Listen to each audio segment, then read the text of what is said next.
अस्सलाम वालेकुम मुफ्ती साहब। वालेकुम सलाम। मुफ्ती साहब मेरे दो सवाल है। एक तो मुझे पता करना था कि जुए की कोई हदीस है जुए के मतलब, और दूसरा बिदत क्या होती है, बिदत के मतलब थोड़ा सा मुझे डिटेल से बताएंगे।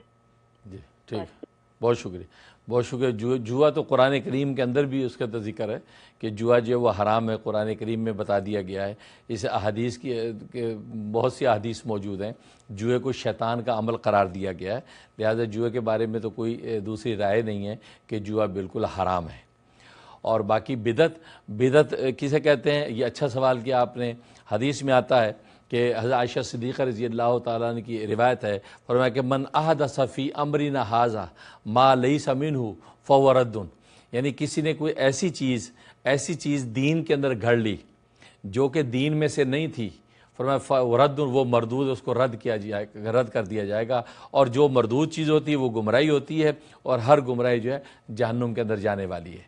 लिहाजा दीन की कोई नई चीज़ ऐसी आज दुनिया के अंदर किसी ने अगर घड़ ली और जिसका नबी पाक सल्लल्लाहु अलैहि वसल्लम के दीन के अंदर कोई सबूत नहीं, ना नबी पाक सल्लल्लाहु अलैहि वसल्लम, ना कुरान में मौजूद उसका कोई सबूत, ना हदीस में मौजूद, ना इजमाए सहाबा में मौजूद, ना क़यास शरई के ज़रिए से उसका कोई सबूत है, तो क्योंकि दलाइल शरिया चार हैं, एक कुरान है, और दूसरा हदीस है यानी सुन्नत है, और तीसरा इजमाए उम्मत है, और चौथा जो है क़यास शरई है। ये चार दलाइल शरिया हैं। अगर कोई चीज़ इन चार दलाइल शरिया में से किसी भी दलील के ज़रिए से साबित हो जाए वो बिदत नहीं है। इन दलाइल शरीयत से हटकर अगर कोई चीज़ होगी वो बिदत कहलाएगी, और वो उसका ताल्लुक दीन के साथ हो। दुनियावी चीज़ों में कोई चीज़ें ईजाद होती हैं उनको बिदत नहीं कहते, उनको बिदत नहीं कहते, वो गोया कि इजादात होती हैं। ये नई नई ईजाद है, कार ईजाद हो गया, हवाई जहाज़ ईजाद हो गया, टीवी ईजाद हो गया, कैमरा ईजाद हो गया, तो ये ईजादात हैं, ये बिदात नहीं है।